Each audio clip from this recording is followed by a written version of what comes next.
Hola, bienvenidos todos ustedes nuevamente a nuestro canal de apoyo jurídico en YouTube. Nos encontramos hoy con Jamie Maecha, quien es también un miembro permanente de la oficina, y hoy vamos a discutir un tema que puede ser de mucho interés para las amas de casa. ¿De qué vamos a hablar, doctora Jamie? Hoy vamos a hablar sobre uno de los inconvenientes que se presenta al momento de la indemnización de perjuicios. Esto es en el caso específico de la labor doméstica o de las personas que ejercen labores domésticas no remuneradas. ¿Qué es eso de una labor doméstica no remunerada, como para situar un poco a las personas que nos están viendo en el problema? Esto se refiere específicamente a aquellas amas de casa, como la mayor parte de señoras que se dedican a las labores domésticas, que están en casa y que claramente no reciben una remuneración por ese trabajo. Listo, entonces es importante, digamos, aquí reiterar un poco que el tema de la remuneración de las amas de casa ha sido un debate que ha surgido, digamos, de manera relativamente reciente en nuestro ordenamiento. Hasta hace relativamente poco no se le reconocía ningún tipo de valor económico a la labor que desarrollaban o que desarrollan mejor las amas de casa, pero a raíz de un poco de los debates de indemnización de perjuicios, en algunos otros casos temas de alimentos relacionados con derecho de familia, ha empezado a surgir el debate sobre si tienen o no ese tipo de reconocimiento. Sin embargo, entiendo que últimamente, Jamie, ha habido un movimiento, digamos, unos nuevos pronunciamientos jurisprudenciales sobre este tema.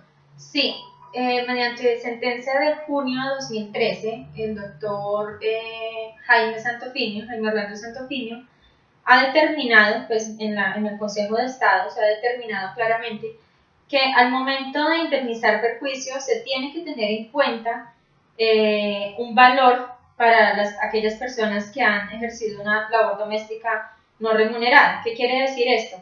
Que este miembro de la familia ejerce una labor que antes no se le reconocía un valor como lo determinó el doctor Pavón, pero que ahora, para efectos de indemnización de perjuicios en los casos de acciones de reparación directa o en casos de ordinarios en el tema civil, sí se les debe dar un valor determinado como consecuencia, por ejemplo, del fallecimiento de una de estas personas. Listo, entonces así ha quedado, digamos, un poco presentado la discusión. Ahorita en nuestra próxima sección vamos a discutir un poco qué tan bien o qué tan mal está ese pronunciamiento y vamos a darles de pronto unos puntos de vista diferentes. Esa es la idea de este tipo de discusiones. Pero entonces, para terminar de presentar el tema, sí me gustaría que vayamos enfocando muy bien el tema de qué estamos hablando cuando hablamos de una acción de reparación directa, cuando hablamos de una acción, digamos, de declaración de responsabilidad civil a través de un proceso ordinario en materia civil. Entonces, arranquemos por la primera, toda vez que la sentencia de la cual vamos a estar hablando se enmarca dentro de una acción de reparación directa. Entonces, ¿por qué no nos cuentas, por favor, doctora Jamie, qué es eso de una acción de reparación directa de manera, pues, digamos que en este caso la acción de reparación directa se inicia contra una entidad del Estado por un daño que se le causó a una persona o a una familia determinada. En el caso específico de la sentencia, lo que sucede es que la señora fallece como consecuencia de un error en el diagnóstico, un diagnóstico tardío en una entidad del Estado. Esto es frente a una entidad del ICS, en este caso, y en consecuencia, pues estas personas están legitimadas para iniciar una acción contra el Estado en virtud a ese daño que fue la muerte de la persona, que en este caso era una ama de casa que no recibía, digamos que remuneración por esta labor. Entonces, exactamente como lo estás planteando, implica una acción que ejerce un particular, la gran mayoría de las veces, contra el Estado. También puede ser una empresa en algunos casos, pero en este caso particular se trata de una persona natural que la ejerce contra el Estado, y lo que estamos buscando es el reconocimiento de una indemnización, de allí el nombre de la acción de reparación directa, de forma tal que si los presupuestos pues se dan, el Estado tendría que reconocer una indemnización por alguna acción o alguna omisión que hubieran realizado alguno de sus agentes. Eso sí. Entonces, ese es, digamos, el plano donde nos vamos a mover. La siguiente pregunta que me gustaría hacerte para contextualizar un poco más el tema es, ¿qué se diferencia esa acción de reparación directa de una acción civil ordinaria? Ok, en el caso de la acción de reparación directa es un particular contra el Estado, y en el caso de las acciones ordinarias que se manejan a través de un proceso ordinario civil es de un particular contra un particular, es decir, contra cualquier EPS, en este caso si se diera, o cualquier entidad prestadora de servicio de salud o IPS. De derecho privado. De acuerdo, listo. Entonces, esos son, digamos, los dos escenarios donde una persona, por regla general, salvo los casos de arbitraje que no vamos a tratar pues, en esta sesión de hoy, podría acudir para efectos de solicitar un reconocimiento de servicios, ¿verdad? Entonces, por último, antes de entrar al siguiente punto o a la siguiente etapa de esta sesión de hoy, que es propiamente nuestra discusión sobre esa sentencia o en general sobre las sentencias del punto, sí me gustaría que nos cuentes por qué razón sería relevante que le reconozcan o no le reconozcan a una persona, pues, digamos, un ingreso, así sea teórico, por la labor que desarrolla, digamos, en el cuidado de hogar, cuando estamos hablando de una acción de reparación directa o una acción de civil ordinaria. Ok, claramente la importancia de esta sentencia y del reconocimiento es que en forma previa existía una discusión sobre si las personas que ejercen labores domésticas, las amas de casa en específico, tenían o no derecho al reconocimiento de un valor, digamos que por el desempeño de su labor. Antes no se les reconocía, manifestando que, o determinando pues que realmente no existía ni un empleador y que ellos no hacían las veces de trabajadores. Ahora, digamos que la importancia de la sentencia es que se les reconoce al menos el valor del salario mínimo como reconocimiento a su labor. Y esto, para efectos de indemnización, trae consecuencias grandísimas en el tema de la indemnización de perjuicio y el reconocimiento de daños. Claramente antes no le reconocían un dinero a favor a las personas que estaban legitimadas para ejercer la acción, y ahora sí se les está reconociendo un tema, digamos que en el reconocimiento de perjuicios, que estaría entrando en el tipo de daños materiales de lucro cesante. Entonces es bastante importante la sentencia en este sentido. Listo, vamos a iniciar entonces nuestra próxima sección, que ya propiamente el tema del debate. Vamos a hablar un poco sobre ese tema del lucro cesante y cómo juega ese reconocimiento allí.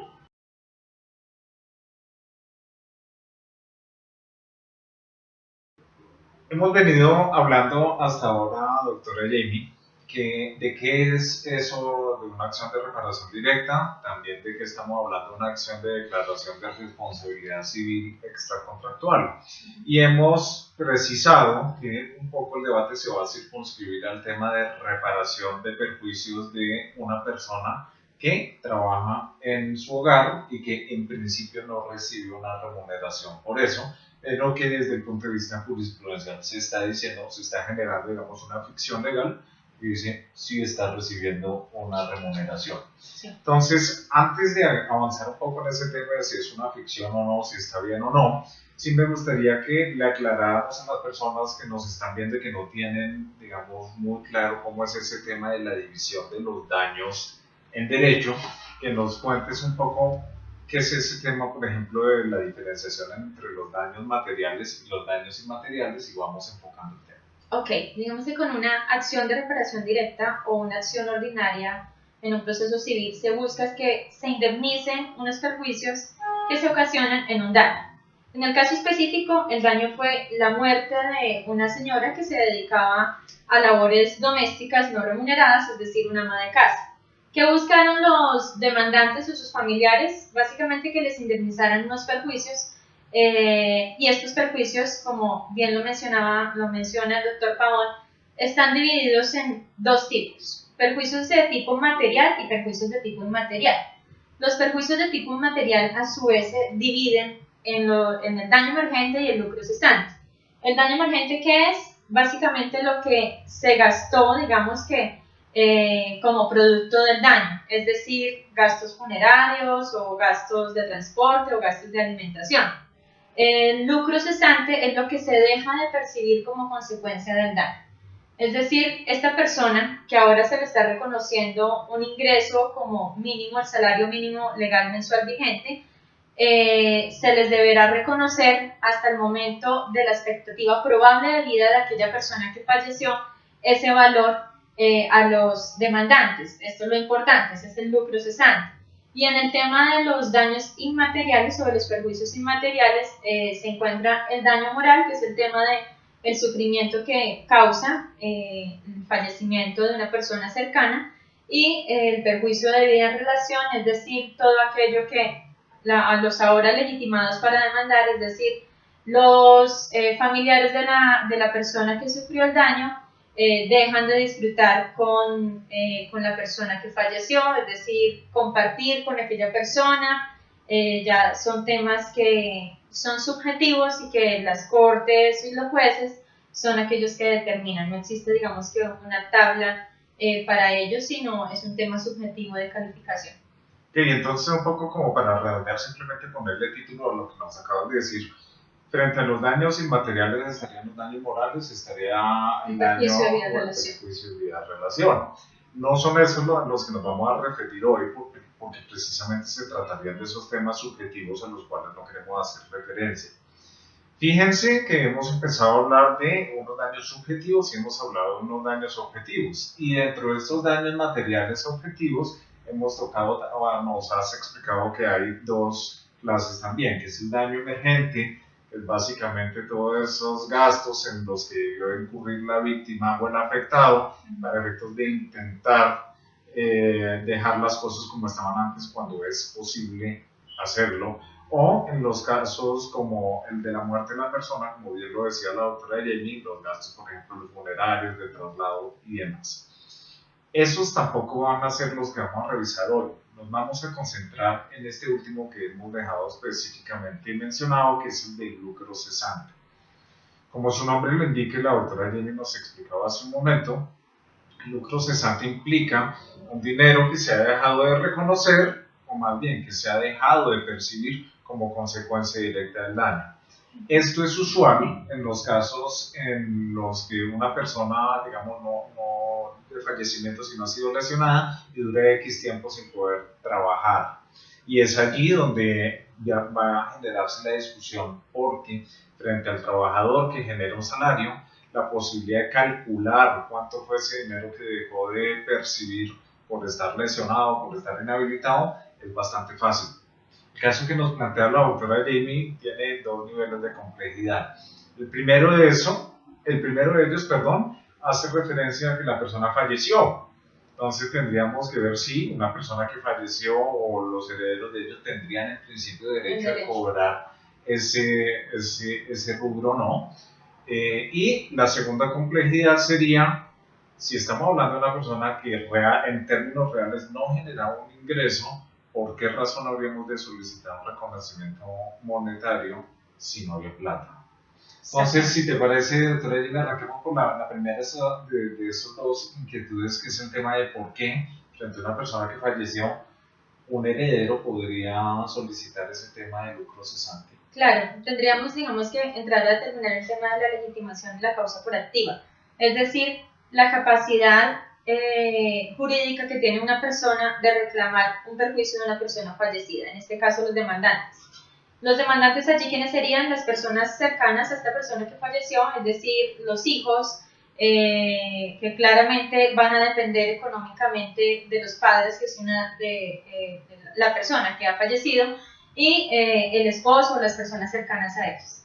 Claramente, el tema, digamos que la complejidad que se ha tratado en la sentencia es, primero, la señora se dedicaba a una labor doméstica, a ser ama de casa, que es una labor que pues no le estaban remunerando, pero que si si ella estuviera trabajando, esta labor tendría que ser remunerada a otra persona. Entonces, ¿por qué no reconocerle ese derecho o ese pago de una remuneración a la ama de casa que ha fallecido? Este es un tema, digamos, que se discutió en el Consejo de Estado y que se ha establecido ahora que si esta persona no estaba siendo remunerada y si estuviera trabajando, pues otra persona tendría que haber ocupado, digamos que su labor y tendrían que haberle generado un pago. Entonces, la solución fue básicamente determinar que tendría derecho al reconocimiento de un ingreso, ya sea en virtud a un salario o en virtud a unos honorarios. Entonces queda, digamos que, planteada la situación y solucionada esta situación. No sé si el doctor Pavón tenga alguna, digamos que, contradicción al respecto. Pues yo sí particularmente tengo una opinión, hay una pregunta que deberíamos hacernos y es, si el lucro cesante en principio tiene derecho a reclamarlo la persona que dependía económicamente del fallecido, y estamos diciendo que la persona que falleció no generaba, digamos, en términos reales, un ingreso para el hogar con fundamento en que yo voy a cobrar plata sobre una plata que nunca entró. Esa es la primera, digamos, duda que me surge. Entiendo que la idea aquí es ser claramente proteccionista y reconocerle un valor a la labor que ejerce la madre, pero que pensaría que es peligroso estar llevando este nivel de ficciones legales a un segundo nivel, porque aquí estamos no solamente partiendo de un reconocimiento de un valor por la labor que desarrolla la ama de casa, sino que adicionalmente estamos también realizando una segunda ficción, es asumir que de ese valor que no existe estaba dependiendo un heredero. Claro.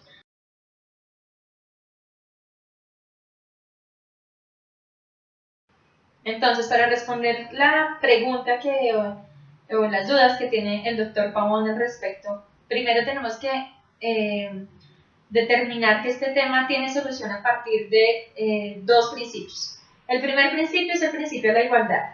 Si yo le pago a una señora del servicio para que me ayude con los trabajos del hogar, claramente yo tengo que darle una remuneración a esta persona. Entonces, ¿por qué no otorgarle ese derecho a una persona que está ejerciendo las mismas labores en el mismo horario y que también tendría, digamos, que tener un reconocimiento de un ingreso en virtud de las labores que está desempeñando? Y dos, al principio que en Colombia, un principio jurisprudencial que se ha desarrollado, y es que en Colombia las altas cortes han determinado que toda persona para efectos del lucro cesante ha tenido como un ingreso mínimo ficticio, al menos el salario mínimo legal mensual vigente. En consecuencia, digamos que las soluciones jurídicas a los planteamientos e interrogantes que nacen en virtud a la sentencia y que está planteando el doctor Pavón estarían, digamos que solucionadas. Bueno, quiero ahondar un poco, digamos, en mi argumento. En este último caso, efectivamente, existe jurisprudencia, sobre todo en el caso de menores, los que pues, son niños que están trabajando, no tienen por qué estar trabajando, pero se les está generando un daño potencial que les puede representar una pérdida adquisitiva en el futuro. Sin embargo, el caso del ama de casa es diferente, porque no estamos hablando de una persona que esté empleándose con su marido o esté empleándose con sus hijos, sino es una persona que precisamente la característica del ama de casa es que dejó de emplearse. Nadie está diciendo que su trabajo no sea valioso, estamos hablando de que dentro de un mercado, digamos, productivo, capitalista, donde existe una remuneración por un trabajo, la definición de ama de casa parte del presupuesto precisamente que no existe ese empleo. Luego, el problema, digamos, de fondo será que el derecho, por ser excesivamente proteccionista, estará vulnerando, digamos, unas fronteras que quizás, digamos, en términos prácticos, ¿se pasó? No creería yo, pues sí está siendo proteccionista, pero el tema es que claramente que no exista un contrato de trabajo, un contrato de prestación de servicios no significa que la labor no se realice.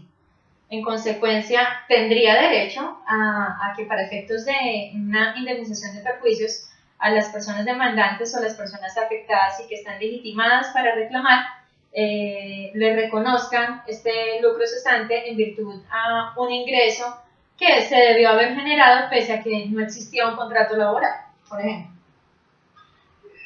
Hay un segundo problema y es, evidentemente podríamos estar casi que afirmando que cualquier persona que se encuentre desempleada el día de mañana, ahora dicho, todos tenemos derecho al lucro cesante independientemente de que trabajemos o no. ¿Podríamos inferir eso de esta sentencia? Digamos que no podemos inferir de la sentencia esta porque acá se está tratando de un tema de que la persona que falleció en efecto estaba ejerciendo una labor. La labor es la labor de ama de casa, el desempeño de las tareas diarias y las tareas domésticas.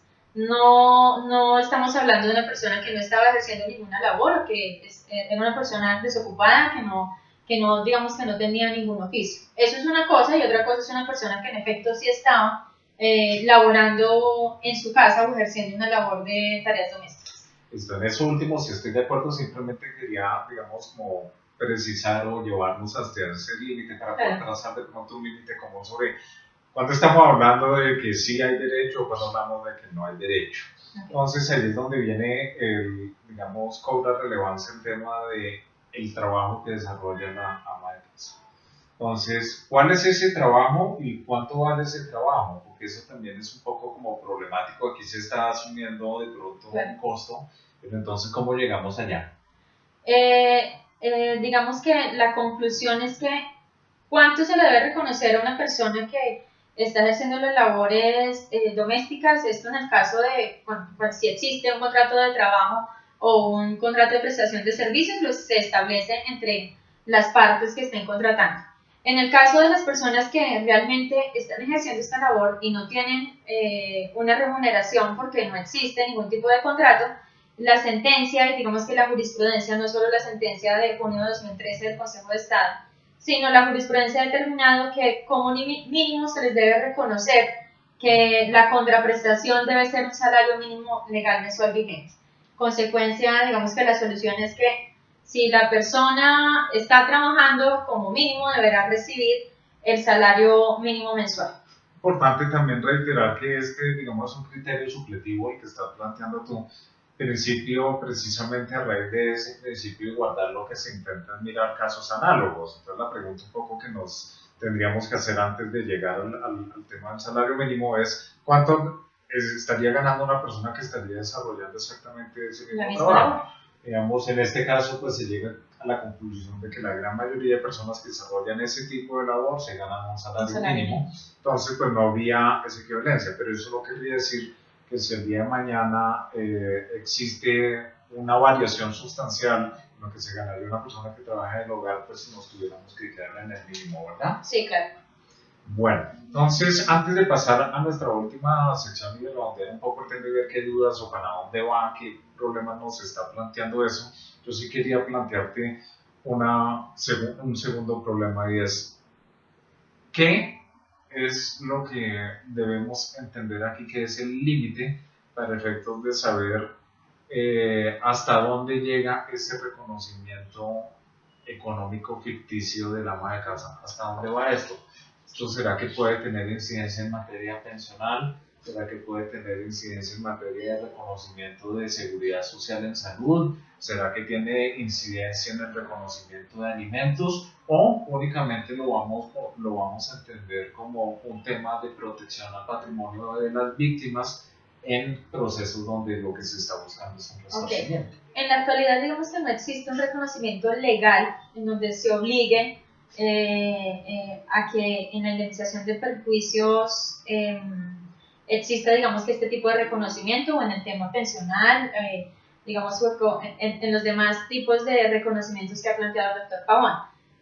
Claramente todo esto se ha desarrollado vía jurisprudencial, digamos que estudiando caso a caso. En este punto solo nos enfocamos en el tema de indemnización de perjuicios como consecuencia de un daño, de un daño en específico, que es la muerte, digamos que en este caso de la persona del ama de casa, pero no nos estamos, digamos que, extendiendo al tema pensional ni al tema de alimentos. No hemos llegado hasta allá porque claramente es un tema que se ha desarrollado jurisprudencialmente y que no tiene, digamos que, un tema legal como tal. Quiero, digamos, aclarar un poco que este último debate lo que estamos intentando plantear es cuál es el alcance de la interpretación. Los abogados solemos, digamos, reconocer que hay una interpretación extensiva cuando decimos que no solamente se aplica ese caso sino a otros, o una interpretación restrictiva cuando es únicamente para ese caso. El criterio que acaba de exponer la doctora Jenny, si no te entendí mal, es que este caso debería tener una interpretación restrictiva total. Mientras que no haya ninguna ley que de pronto diga o establezca algún criterio extensivo, la regla general es que la interpretación es restrictiva. Sin embargo, esto también está sujeto a debate. Yo en este caso sí estoy de acuerdo con eso, entonces pues, no vamos a polemizar, pero sí se puede anticipar que puede existir un criterio completamente contrario. Claro que sí.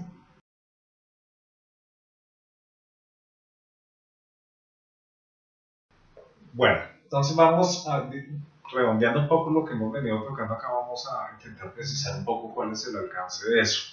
Entonces, lo primero que me gustaría preguntarte es que ahora que está tan de moda el tema de las parejas del mismo sexo, ¿será que esto podría aplicarse a parejas del mismo sexo en donde uno de ellos o una de ellas ejerce las labores domésticas? Claro que sí, digamos que no existe alguna diferenciación para el tema, para la jurisprudencia, para el Consejo de Estado, y en efecto la sentencia no solo determina que son las mujeres las que siempre están dedicadas al tema de las labores domésticas, sino que también puede ser, por ejemplo, en parejas heterosexuales puede ser el hombre quien esté dedicado a este tema, al que también se le deberá reconocer, digamos, un ingreso por esta labor doméstica, y es totalmente aplicable a las parejas del mismo sexo.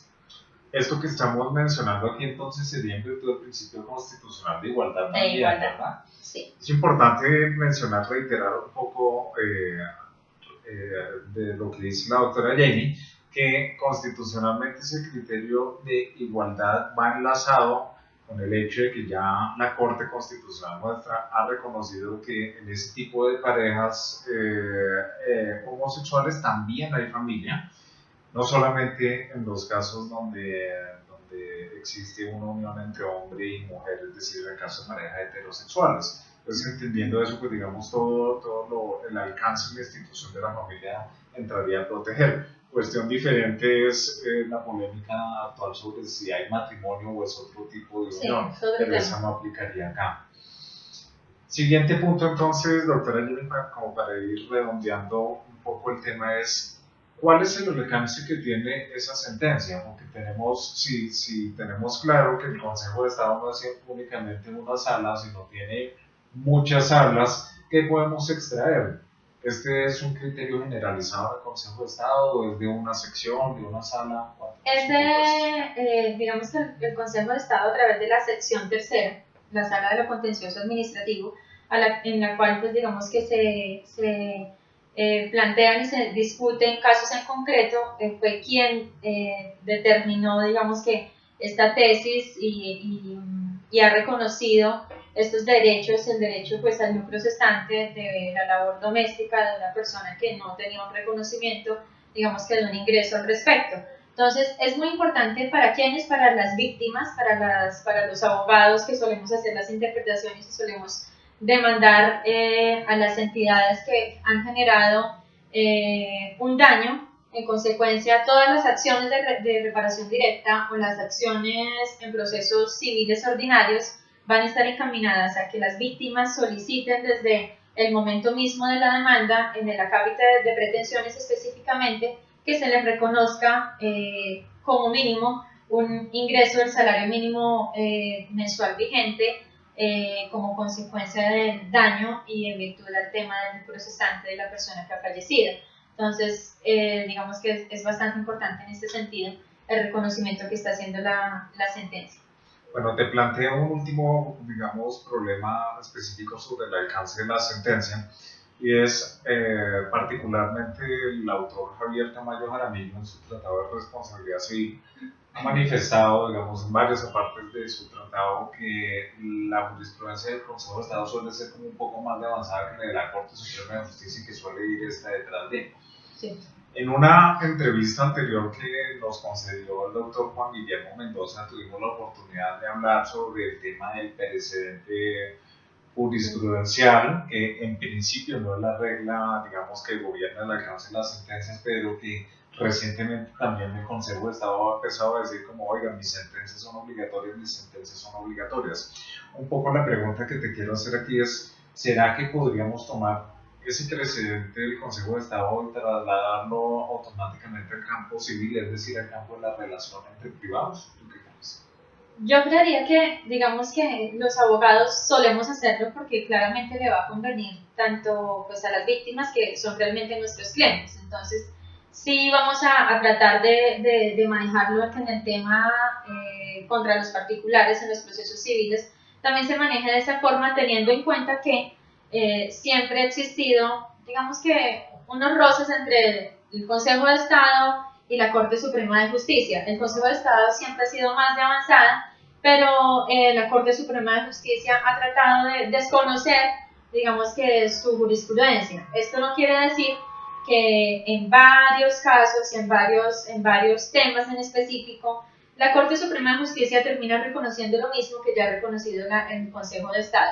¿Por qué? Porque realmente los principios de igualdad van a aplicar no solo para la jurisprudencia del Consejo de Estado, sino para la jurisprudencia de la Corte Suprema de Justicia, en cuyo caso pues no tiene ningún inconveniente que se solicite y que los abogados utilicemos, digamos que, las sentencias del Consejo de Estado en virtud de un proceso de ordinario civil. Esto ya será un tema subjetivo, será un tema que el juez lo tendrá que valorar y tendrá también que determinar si lo desconoce o le da, digamos que, algún valor. Por último, doctora Jamie, antes de cerrar esta discusión, una pregunta. El caso específico que hemos planteado involucrado la muerte de la persona, ¿será que podemos tomar este criterio de darle un valor al trabajo de quien ejerce la labor doméstica para otros casos diferentes del de muerte, como puede ser de pronto lesiones o algún otro? Sí, claro que sí. Claro que sí. De hecho, una persona que sufre alguna lesión que le impide laborar, claramente sería, digamos que para mí sería más fácil de probar en la solicitud de pretensiones. ¿Por qué? Porque si la persona no está trabajando y ejerce una labor doméstica no remunerada, pues ahora tendrán que pagarle a una persona diferente para que ejerza esta labor. Entonces es, digamos que, más fácil de probar que el lucro cesante pues, es evidente en este caso. Entonces, para los casos de lesiones en donde ya no se pueda ejercer alguna labor, que quede en un estado que le impida ejercer las labores a las cuales se dedicaba, claramente se podrá solicitar.